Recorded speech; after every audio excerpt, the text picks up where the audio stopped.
ഇന്ന് വളരെയേറെ പ്രസക്തമായതും ഒരു വളരെയേറെ രസകരമായ ഒരു ഇവൻറ്റുമായിട്ട് ബന്ധപ്പെട്ട് ഒരു ടോപ്പിക്കാണ് ഞാനിവിടെ പറയാൻ പോകുന്നത്.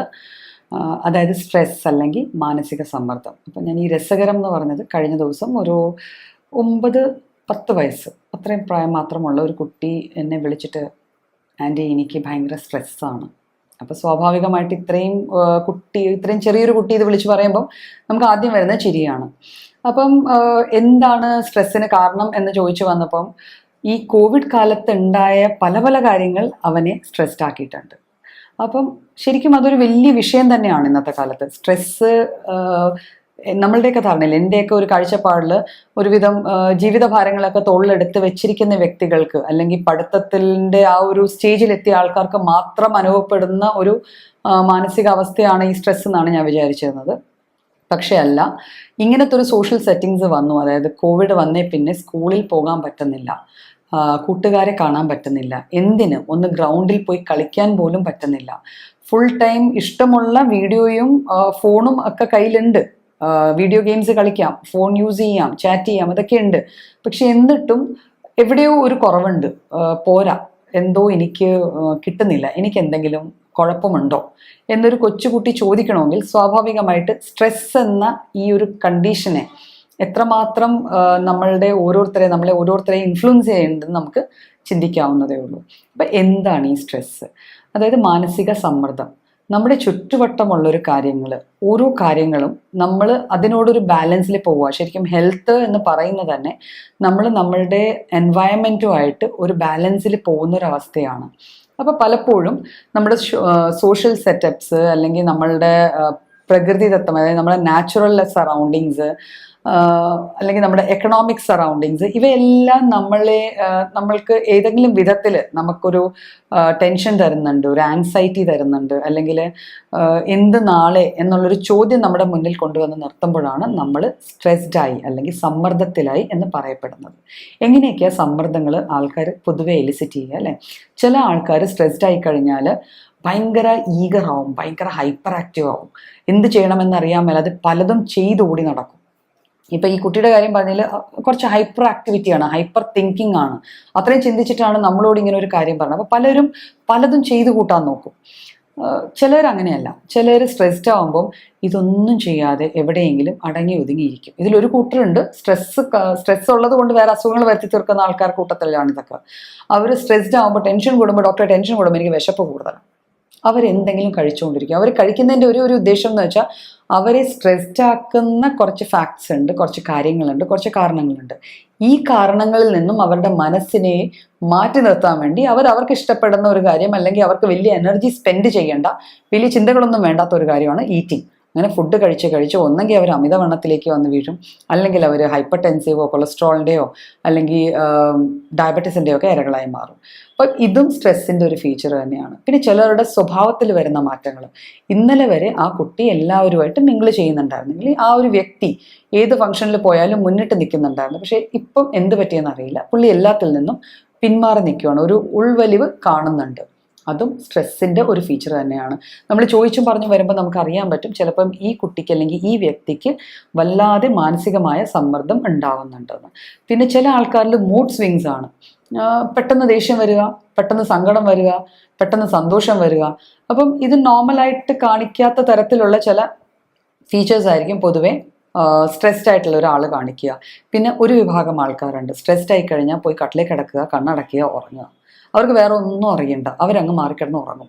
പക്ഷേ ഈ ഉറങ്ങുമ്പോഴും അവരുടെ ബോഡിയോടും അവരുടെ ശരിക്കും പറഞ്ഞാൽ അവരുടെ സൊസൈറ്റി, അവരുടെ സറൗണ്ടിങ്സ് എല്ലാത്തിനോടും ഒരു തരം ക്രൈമാ ചെയ്യുന്നത്. അവരെ തന്നെ രോഗികളാക്കി മാറ്റുവാണ്. അപ്പം ഇതൊക്കെയാണ് സ്ട്രെസ്സിൻ്റെ മാനസികമായ അല്ലെങ്കിൽ മെൻ്റലി എലിസിറ്റഡ് ആയിട്ടുള്ള സൈൻസ് ആൻഡ് സിംറ്റംസ്. ചിലർ പെട്ടെന്ന് കരയും, ചിലർ കുറേ അധികം ചിരിക്കും, ചിലർ ഡെസ്പായിരിക്കും, ചിലർ ചെയ്യുന്ന കാര്യങ്ങളിൽ നിന്ന് മാറി നിൽക്കും, ചിലർ ചെയ്യാത്ത കാര്യങ്ങളിൽ എടുത്തോ പിടിച്ചോ എന്നും പറഞ്ഞ് കയറി ചെന്ന് റിസൾട്ട്സ് എല്ലാം കുളവാക്കി ഡെസ്പറേറ്റ് ആയിട്ട് തിരിച്ചു വരും. പല പല ഘടകങ്ങളിലും സ്ട്രെസ്സ് ഒരു സൈക്കാട്രിക് ഡിസോർഡർ എന്നൊന്നും പറയാൻ പറ്റില്ല, ഒരു സൈക്കോളജിക്കൽ കണ്ടീഷൻ മാത്രമാണ് സ്ട്രെസ്സ്. ഈ സൈക്കോളജിക്കൽ കണ്ടീഷൻ കുറേ നാൾ നീണ്ടു നിന്ന് കഴിഞ്ഞാൽ ചിലപ്പം ഒരു സൈക്കാട്രിക് ഡിസോർഡർ ആയ ഡിപ്രഷനിലേക്കോ അല്ലെങ്കിൽ ന്യൂറോട്ടിക് സിൻഡ്രോംസ് ആയ ആങ്സൈറ്റി ന്യൂറോസിസിലേക്കോ, അതായത് അമിതമായ ഉത്കണ്ഠ രോഗം, ഈ വക കാര്യങ്ങളിലേക്ക് സ്ട്രെസ്സ് നമ്മൾ ലീഡ് ചെയ്യാം. സ്ട്രെസ്സിന് മെൻ്റൽ സിംറ്റംസ് മാത്രമേ ഉള്ളൂ എന്ന് ചോദിച്ചാൽ ഒരിക്കലുമല്ല. നമ്മൾ ഫിസിക്കലിയും, അതായത് ഒരാൾ ശാരീരികമായിട്ട് കുറേ പ്രശ്നങ്ങൾ സ്ട്രെസ് മൂലം പറയാറുണ്ട്. ചില വ്യക്തികൾ നമ്മളുടെ അടുത്ത് വന്ന് പറയും, ഡോക്ടർ എനിക്ക് എന്താണെന്നറിയില്ല, ഭയങ്കര ശരീരം വേദന, കൈകാല് വേദന, മുട്ടുവേദന, അസ്ഥികൾക്ക് വേദന. അപ്പോൾ നമ്മൾ സ്വാഭാവികമായിട്ട് കുറേ ബ്ലഡ് ടെസ്റ്റ് ഒക്കെ എഴുതി കൊടുക്കും ഇതെന്താണെന്ന് കണ്ടെത്താൻ. പലപ്പോഴും ഈ ബ്ലഡ് ടെസ്റ്റുകളിൽ ഒന്നും തന്നെ പത്തോളജിക്കലായിട്ട് അല്ലെങ്കിൽ ഈ കണ്ടീഷനുമായിട്ട് റിലേറ്റ് ചെയ്യുന്ന ഒരു അസുഖത്തിലേക്ക് ഇൻഡിക്കേറ്റ് ചെയ്യുന്ന അവസ്ഥ കാണില്ല. എല്ലാം നോർമൽ ആയിരിക്കും, പക്ഷെ എന്താണെന്നറിയില്ല, അവർക്ക് ശരീരവേദന കൂടുതലാണ്. ചിലർക്ക് തലകറക്കം വരെ വരാറുണ്ട്. ഈ സ്ട്രെസ് കൂടി അവരുടെ അവസ്ഥ അവിടെ വരെ. അപ്പോൾ തലകറക്കം ഒരു വലിയ അസുഖമാണെന്ന് പറഞ്ഞ് നമ്മൾ ചിലപ്പോൾ MRI ഒക്കെ എടുത്തിട്ട് വന്നിരിക്കാം, പക്ഷെ ഒന്നും കാണില്ല. അപ്പോൾ സ്ട്രെസ്സിന് മെൻ്റൽ സിംറ്റംസ് മാത്രമല്ല, കുറേ അധികം ഫിസിക്കൽ സിംറ്റംസും ഉണ്ടാവാം.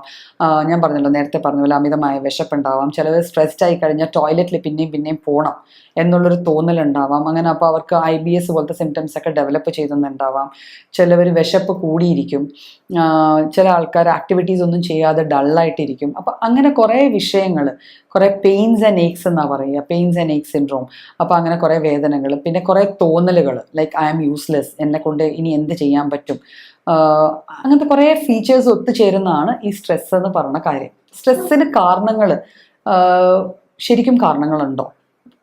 ഉണ്ട്. എന്തൊക്കെയാണ് സ്ട്രെസ്സിൻ്റെ കാരണങ്ങൾ നോക്കാം. അതായത് നമ്മൾ മെയിൻലി സ്ട്രെസ്സിനെ മെയിൻ കാരണം എന്ന് പറയുന്നത് ഒരു ലോസ്, എന്തെങ്കിലും ഒന്ന് നഷ്ടപ്പെടുക, പിന്നെ ഒരു മാറ്റം, ലൈഫിൽ ഉണ്ടാവുന്ന എന്തെങ്കിലും ഒരു മാറ്റം, പിന്നെ ശരീരത്തിൽ വരുന്ന ചില ചേഞ്ചസ്. അപ്പം ഈ 3 കോസസിൻ്റെ, ഈ 3 ഹെഡിങ്സിൻ്റെ കീഴിൽ നമുക്ക് സ്ട്രെസ്സിൻ്റെ കോസസിനെ വേണമെങ്കിൽ എന്യൂമറേറ്റ് ചെയ്യാം. ലോസ്, എൻ്റെ ജോലി പോയി, അല്ലെങ്കിൽ ഒരാളുടെ സ്പൗസ്, ഭാര്യയോ ഭർത്താവോ മരിച്ചുപോയി, അല്ലെങ്കിൽ കൂടെ നിൽക്കുന്ന ഒരു ഹോസ്റ്റൽ ജീവിതത്തിൽ എപ്പോഴും കൂടെ ഉണ്ടായിരുന്ന ഒരു ഫ്രണ്ട് പോയി. ഒന്നും വേണ്ട, നമുക്ക് പ്രോപ്പർട്ടി ലോസ് ഉണ്ടായി, ഒരു സംഭവം ചെയ്തു വരുമായിരുന്നു, നമ്മളൊരു ബിസിനസ് ചെയ്യുമായിരുന്നു, പെട്ടെന്ന് നമ്മുടെ ആ ബിസിനസ് എല്ലാം തകർന്നു. ഇപ്പം തന്നെ കോവിഡ് വന്നു, പലരും പുതിയ ബിസിനസ് സെറ്റപ്പ് ചെയ്ത് ബിസിനസ് റൺ ചെയ്യാൻ പറ്റാതെ തന്നെ അത് അബോർട്ട് ചെയ്യേണ്ടി വന്നു. അപ്പം ഇങ്ങനെ സെൻസ് ഓഫ് ലോസ് കൊണ്ട് ഒരാൾക്ക് സ്ട്രെസ് ഉണ്ടാവാം. പിന്നെ ഉണ്ടാവുന്നത് ചേഞ്ചാണ്, ലൈഫ് സിറ്റുവേഷൻസിലെ ചേഞ്ചസ്. നമ്മൾ കഴിയുന്ന ഒരു ഫാമിലിയിൽ നിന്ന് നമ്മൾ ഒരാൾ മാറി വേറൊരു സിറ്റുവേഷനിലേക്ക് പോവുക, അല്ലെ, പറിച്ച് നടപ്പെടുക എന്ന് പറയില്ലേ, അത് സ്ട്രെസ്ഡ് ആവാം. അത് യൂഷ്വലി കാണുന്നത് ഈ യങ് മാരീഡ് ഫീമെയിൽസിലാണ്, പെൺകുട്ടികളിലാണ്. പിന്നെ ഹോസ്റ്റൽ ലൈഫ് തുടങ്ങുന്ന കുട്ടികളിലാണ്. പലപ്പോഴും ഹോസ്റ്റൽ ലൈഫിൽ നിന്ന് തിരിച്ച് നമ്മുടെ ഫെമിലിയൽ ഹെറിറ്റേജ് ഹോമിലേക്ക് തിരിച്ചു വരുന്ന കുട്ടികളാണ്. അപ്പോൾ അങ്ങനെയുള്ള ആൾക്കാരിലാണ് ഈ ടൈപ്പ് ഓഫ് ചേഞ്ച് കൊണ്ട് ഒരു മെൻ്റൽ സ്ട്രെസ് ഉണ്ടാവുക. പിന്നെ ഉണ്ടാവുന്നത് നമ്മുടെ ബോഡിയിലെ കാരണങ്ങൾ, അല്ലെ, ചില അസുഖങ്ങൾ വന്നു ചേരാം. ചിലർക്ക് ഇപ്പോൾ ചിലപ്പം സോറിയാസിസ് അല്ലെങ്കിൽ വിറ്റിലിഗോ, സ്കിൻ കംപ്ലയിൻസ് ആണ്. ഇത് ആര് കണ്ടാലും അറിയും. അത് വലിയ പ്രശ്നങ്ങളായിരിക്കില്ല, ശരിക്കും ശാരീരികമായി അത്രമാത്രം പ്രശ്നങ്ങൾ ഉണ്ടാക്കുന്ന വിഷയങ്ങളല്ലെങ്കിൽ പോലും മെൻ്റലി അവർക്കൊരു കോസ്മെറ്റിക് കൺസേൺ, അവർക്ക് നാട്ടുകാരുടെ മുന്നിൽ നിൽക്കുമ്പോൾ ഒരു എന്നെ എല്ലാവരും ശ്രദ്ധിക്കുന്നുണ്ടോ എന്നുള്ളൊരു വിഷയം കൊണ്ട് ഉണ്ടാവുന്ന സ്ട്രെസ് ആവാം. അപ്പോൾ സ്ട്രെസ്സുകൾ പല തരത്തിലാവാം. ഈ സ്ട്രെസ്സിൻ്റെ ഔട്ട്കം എന്താണ്? യൂഷ്വലി ഞാൻ പറഞ്ഞല്ലോ ഓൾറെഡി, പലതരം മെൻ്റൽ ഡിസീസസിലൊക്കെ കേൾക്കാം. ഇതിന് ആദ്യം കാണപ്പെടുന്നത് ചിലപ്പോൾ സ്ലീപ്ലെസ്നെസ് ആയിരിക്കും, ഉറക്കമില്ലായ്മയായിരിക്കും. നമുക്ക് ഉറക്കമില്ലാതെ വന്ന് ശരിക്കും ഉറങ്ങാൻ പറ്റുന്നില്ല. അപ്പോൾ എന്തുകൊണ്ട് ഉറങ്ങാൻ പറ്റുന്നില്ല? പലപ്പോഴും നമുക്ക് അനലൈസ് ചെയ്യാൻ പറ്റില്ല നമ്മൾ സ്ട്രെസ്ഡ് ആണോ അല്ലയോ എന്ന്. ഇപ്പോഴത്തെ കാലത്ത് നമ്മുടെ ഈ IT ഫീൽഡിൽ വർക്ക് ചെയ്യണ മിക്കവരും നൈറ്റ് ഷിഫ്റ്റ് ആണ്, അല്ലേ, അവർക്ക് അവരുടെ സെൻറ്റേഴ്സിലെ വർക്ക് നൈറ്റിലായിരിക്കും. അപ്പോൾ അവരുടെ ഉറക്കം പ്രോപ്പർ അല്ലാണ്ടായി ആ ഉറക്കമില്ലായ്മയിൽ നിന്ന് അവർക്ക് പലപ്പോഴും സ്ട്രെസ്സ് വന്നു ചേരാം.